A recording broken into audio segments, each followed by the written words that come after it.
ரூ. 10,00,000 நான் சேர்க்கணும் அப்படின்னு ரூ. 50,000 தொகையை நான் ஒரு 20 வருஷம் தொடர்ச்சியாக கட்டிக்கிட்டு வந்தேன்னா எனக்கு ரூ. 10,00,000 கிடச்சிரும். நான் இல்லைன்னு எனக்கு என் ஃபேமிலிக்கு இந்த தொகையை கொடுத்துருங்க அப்படின்னு சொல்கிறோம். இன்சூரன்ஸை பொறுத்தளவு இந்த 50,000க்கு பதிலாக 25,000 நீங்கள் கட்டினீங்கன்னா ஃப்ரெண்டு ஒருத்தர் இருப்பார். அவர் சொல்லுவார், ஏபிசி கம்பெனி நான் முந்தா நேற்று வாங்கினேன்டா, மத்தியானத்துக்குள்ளே பார்த்தேன்னா ரூ. 130 போயிடுச்சுன்னா நான் கொடுத்துட்டு வந்துட்டேன்டா, ரூ. 30 ப்ராஃபிட்டா, இன்னைக்கு உங்களுக்கு எல்லாம் ட்ரீட் அப்படின்னு எதையாவது ஒரு கதையை விடுவார். உடனே இவனும் என்ன திரும்பவும் போய் அந்த ஏபிசி கம்பெனியை ரூ. 130 போய் வாங்க போவான். ஆனால் அது 130 போனது தான் அதோட உச்சமாக இருந்திருக்கும். மியூச்சுவல் ஃபண்டை பொறுத்தளவு, சந்தை மார்க்கெட், ஈக்விட்டி மார்க்கெட்டை பொறுத்தளவு நம்ம மார்க்கெட்டை டைமிங்கே பண்ண முடியாது. மார்க்கெட் இன்னைக்கு தான், including so called Warren Buffett ஆகட்டும், ராகேஷ் ஜுன்ஜுன்வாலாவாக இருக்கட்டும், அவங்க கூட மார்க்கெட்டை டைமிங்கே பண்ண முடியாது. ஏன் ட்ரேடிங் பக்கம் போனால் ரிஸ்க்குன்னு நான் சொல்கிறேன் அப்படின்னா, நீங்கள் முதலீடு பண்ணக்கூடியது பெரும்பாலானோர் பண்ணக்கூடிய தப்பு என்ன அப்படின்னா,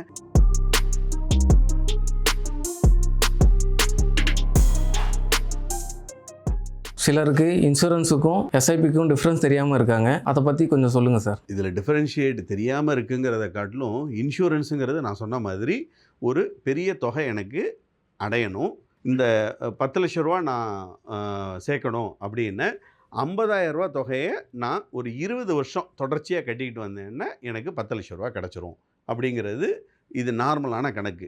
10,00,000 டிவைடட் பை 20ன்னு போட்டால் 50,000ன்னு வரும். இன்சூரன்ஸை பொறுத்தளவு இந்த 50,000க்கு பதிலாக 25,000 நீங்கள் கட்டினீங்கன்னா, 25,000 20 வருஷம் கட்டினா நம்ம மொத்தம் கட்டியிருக்கிற தொகை 5லேருந்து 6 லட்ச ரூபா அப்ராக்சிமேட்டாக நம்ம கட்டியிருப்போம். இந்த 6 லட்ச ரூபா 20 வருஷத்தில் நம்மளுக்கு 10 லட்ச ரூபா 12 லட்ச ரூபாயை கையில் கிடைக்கும். ஏன்னா இதில் அந்த போனஸ் காம்பனண்ட் ஆட் பண்ணுறாங்க. நம்பர் 1. நம்பர் 2, இன்சூரன்ஸுங்கிறது அது பேருக்கு ஏற்ற மாதிரி இது ஒரு ப்ரொடெக்ஷன் ப்ராடக்ட்டு. நான் இல்லைன்னா எனக்கு என் ஃபேமிலிக்கு இந்த தொகையை கொடுத்துருங்க அப்படின்னு சொல்கிறோம். அதுதான் இன்சூரன்ஸு. ஸோ இன்சூரன்ஸில் நீங்கள் வெல்த் க்ரியேட் பண்ண ட்ரை பண்ணக்கூடாது. இன்சூரன்ஸில் உங்கள் ப்ரொடெக்ட் பண்ணுறதுக்கு தான் ட்ரை பண்ணணும்.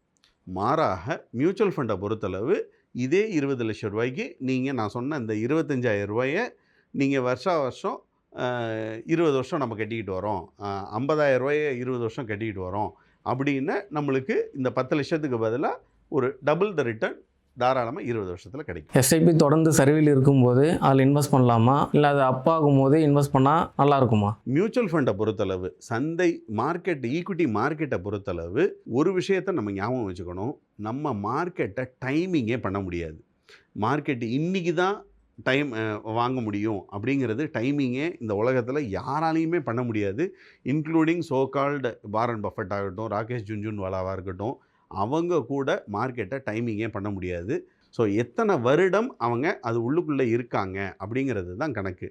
ஸோ டைம் இந்த மார்க்கெட் தான் நம்மளுக்கு முக்கியமே ஒழிய டைமிங் இந்த மார்க்கெட்டு நம்மளுக்கு முக்கியமே கிடையாது. ஏன்னா நம்ம இது ட்ரேடிங் பண்ணலை, இன்வெஸ்டிங் தான் பண்ணுறோம்.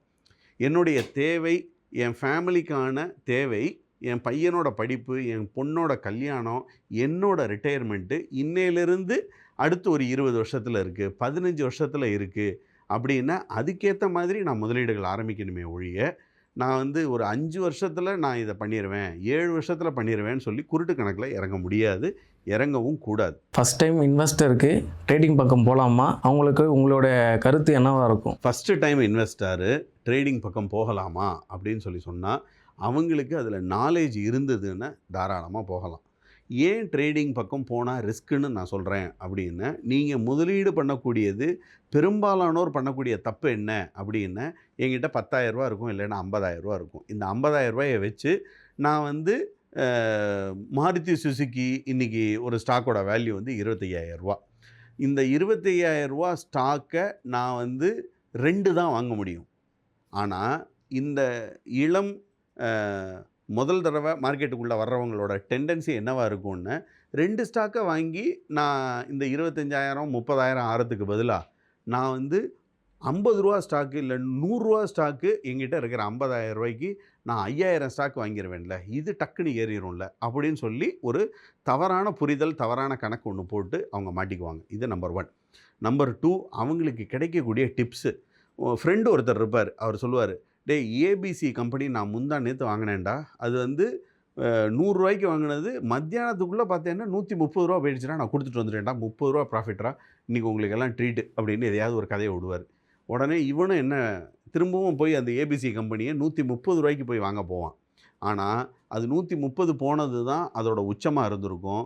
டப்புன்னு அது 125, 110, 100, 90ன்னு போய் நிற்கும். அப்போ அவனுக்கு லாஸ் வந்துடும், இவன் வரமாட்டான். ஸோ இந்த மாதிரி டிப்ஸு, தவறான டிப்ஸுனால பணம் இழக்கிறவங்க நிறைய பேர்.